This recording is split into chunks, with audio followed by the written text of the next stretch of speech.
राजकुमारी मंदाकिनी अपने पिता की इकलौती संतान थी। वो इतना सुंदर थी कि उसके सौंदर्य के चर्चे आसपास के राज्यों में भी थे। उनमें सौंदर्य के अलावा सदाचार, प्रतिभा और अन्य सद्गुण भी थे।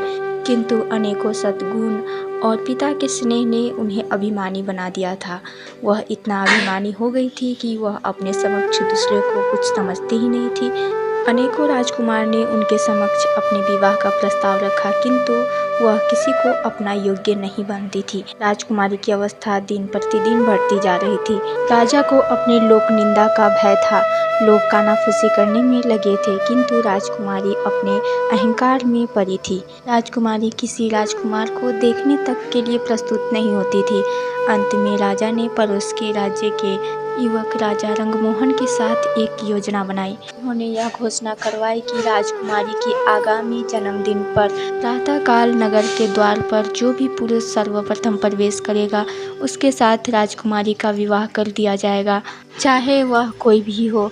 राजकुमारी के जन्म दिवस का दिन आ गया। प्रातःकाल सर्वप्रथम नगर के द्वार से एक युवक आया, जिसे सेवक ने पकड़कर राजदरबार में लाया। वह था फटे चिथड़े कपड़े पहने हुआ एक सुंदर युवक। वह भिक्षुक सा प्रतीत हो रहा था। उसके मुख पर अलग ही तेज था। महाराज ने पुरोहित को बुलाया और बिना किसी धूमधाम के साथ अपनी कन्या का विवाह उस भिक्षुक के साथ कर दिया। राजकुमारी खूब रोई चिल्लाई। उसके सुंदर नयन लाल हो गए थे, किंतु आज उसके पिता निष्ठुर हो गए थे। वे राजकुमारी के रोने चिल्लाने पर ध्यान ही नहीं दिए। राजा ने उस भिक्षुक को सिर्फ 5 स्वर्ण मुद्राएं दी और कहा कि तू अपनी पत्नी को लेकर इस राज्य से बाहर निकल जा। यदि दोबारा इस राज्य में तुम दोनों दिखे तो तुम्हें प्राणदंड दिया जाएगा। चलो मंदाकिनी। भिक्षुक ने राजकुमारी का हाथ पकड़ा और चल दिया। रोती बिलखती राजकुमारी भिक्षुक के साथ जाने के लिए विवश थी, परंतु वह भिक्षुक पहले की भांति ही प्रसन्न था। उसकी रोती बिलखती पत्नी पर वह बिल्कुल भी ध्यान नहीं दे रहा था। राजकन्या अपने पिता के घर से पैदल ही जा रही थी। वह भिक्षुक ने राजकन्या को मधुर बोली बोलकर बहुत प्रसन्न करने की प्रयास किया। पर्याप्त दूरी जाने पर वह एक घास फूस की बनी कुटिया में पहुंचा। उस भिक्षुक ने राजकुमारी से कहा कि यही अब तुम्हारा घर है। तुम्हें स्वयं ही जाकर जंगल से लकड़ियाँ और पत्ते लाने पड़ेंगे। कंद मूल जो भी मिलेगा उसे उबालकर खाना होगा। पास के गांव में लकड़ियाँ भी बेचने जाना होगा। मैं भी तुम्हारी खूब जितना हो सका मदद करूँगा। राजकुमारी को यह जीवन बहुत ही दुखद था, किंतु विवशता सब कुछ करा लेती है। उसे बस यही सुख था कि भिखारी उसके साथ बहुत ही प्रेमपूर्ण व्यवहार करता था। कुछ दिन ऐसे ही बीत गया। वह भिखारी उस झोपड़ी को छोड़ दिया और मंदाकिनी को लेकर एक गांव में चला गया। वहाँ भी वे दोनों एक खंडहर जैसे घर में रहने लगे। भिक्षुक कहीं से काम करके पैसे ले आया और उससे वह मिट्टी के बर्तन खरीदे। वह बर्तन लाकर राजकुमारी को दिया और कहा कि इसे तुम बाजार में ले जाकर बेचाओ। राजकुमारी के लिए बाजार में ले जाकर बर्तन बेचना बहुत ही कठिन कार्य था, किंतु मरता क्या न करता। भिखारी ने उससे स्पष्ट कह दिया था कि यदि वह उसकी आज्ञा का पालन नहीं करेगा तो वह मंदाकिनी को छोड़कर चला जाएगा। मंदाकिनी सिर पर बर्तन रखकर बाजार में बेचने गई। उसे बर्तन बेचना तो आता नहीं था और न ही किसी से नम्र व्यवहार करना आता था। वह बर्तन रखकर वहीं पर खड़ी रही। उसे जमीन पर बैठना बहुत बुरा लग रहा था। वह कुछ देर ही खड़ी थी कि तभी एक सवारी बाजार में आया। उस घुड़सवार ने मंदाकिनी से बर्तन के दाम पूछे तो मंदाकिनी ने रूखे स्वर में बर्तन का दाम बताया तो वह घुड़सवार लौट पड़ा। मुड़ते समय उसके घोड़े ने छलांग लगा दी, फलतः उसके सारे बर्तन टूट पड़े। वह घुड़सवार बिना ध्यान दिए वहां से चल पड़ा। मंदाकिनी रोती हुई घर लौट आई। वह सोच रही थी कि उसका पति आएगा तो कितना क्रोधित होगा। यह सोच सोचकर वह रोई जा रही थी। जब भिखारी आया तो देखा कि मंदाकिनी रो रो कर आंखें सुजा ली है।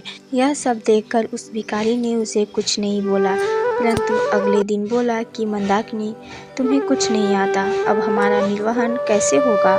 हमारे पास एक उपाय है। हम नगर में चलते हैं। सुना है राजा रंगमोहन बहुत ही दयालु है। मैं तुम्हें उनसे अपने पाकशाला में कार्य करने का काम दिलवाऊंगा। तुम्हें यदि वहाँ काम मिल जाता है तो मैं भी निश्चिंत होकर कहीं अच्छे पैसे वाला काम ढूंढ लूँगा। जब कुछ धन एकत्र हो जाएगा तब व्यापार कर लूँगा और तुम्हें भी अपने पास बुला लूँगा। राजा रंगमोहन का नाम सुनकर मंदाकिनी ने लंबी सांस ली। एक समय ऐसा था कि इस राजा ने मंदाकिनी से विवाह करने का प्रस्ताव रखा था। आज वह राजरानी होती, किंतु घमंड इतना कि आज उसी राजभवन में वह दासी बनने जा रही है। किंतु वहां जाने के अलावा उसके पास और कोई दूसरा रास्ता नहीं था। मंदाकिनी नगर में गई और उसे वहां काम मिल गया। भिखारी उससे विदा लेकर कहीं चला गया। अब वह एकदम विनम्र और शांत बन गई थी। रसोई घर की अध्यक्ष रंभा उसके कार्य से अत्यंत प्रसन्न थी। वसंत पंचमी का दिन आया।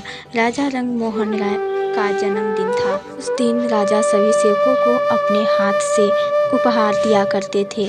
अन्य सेविकाओं के साथ मंदाकिनी को भी राजभवन में जाना पड़ा। जब सभी सेविकाओं को पुरस्कार मिल गया तो अंत में मंदाकिनी का भी नाम पुकारा गया। वह हाथ जोड़कर मस्तक नीचे कर कर राजा के समक्ष खड़ी हो गई। तब राजा रंगमोहन ने कहा कि मंदाकिनी, मैं तुमसे प्रसन्न हूँ। मैं तुम्हें अपनी रानी बनाना चाहता हूँ। मंदाकिनी चौंक पड़ी। उसने कहा कि महाराज, आपको ऐसा अधर्मपूर्ण बातें नहीं करनी चाहिए। मैं परिस्थिति हूँ। क्या हुआ, मेरा पति यदि भिक्षुक ही है तो चाहे कुछ भी हो, मैं उसके अतिरिक्त दूसरे के बारे में सोच भी नहीं सकती। यदि आप मेरे ऊपर इतना ही अनुग्रह करना चाहते हैं तो कृपा करके पता लगाकर मेरे पति को यहाँ बुलवा दे। राजा राममोहन यह सब सुनकर उसी समय वहाँ से चले गए। किंतु थोड़ी ही देर में वह भिखारी पुनः महल में आया। उसे देखकर मंदाकिनी दौड़ पड़ी और उसके पैरों पर गिर पड़ी।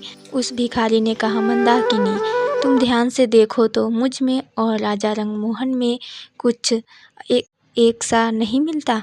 भेद अब खुल चुका था। भिखारी के वेश में उसे ग्रहण करने वाले स्वयं राजा मोहन ही था। राजा ने कहा, क्षमा करना मंदाकिनी, मुझे तुम्हारे अभिमान की दूसरी कोई औषधि मिली ही नहीं, इसलिए मुझे तुम्हारे पिता के साथ मिलकर यह सब करना पड़ा। कहानी का निष्कर्ष, जीवन में अभिमान का कोई महत्व ही नहीं है। कठिन परिस्थितियाँ हमारे जीवन में हमारे अभिमान को खत्म करके हमें विनम्र बनाने के लिए ही आती है।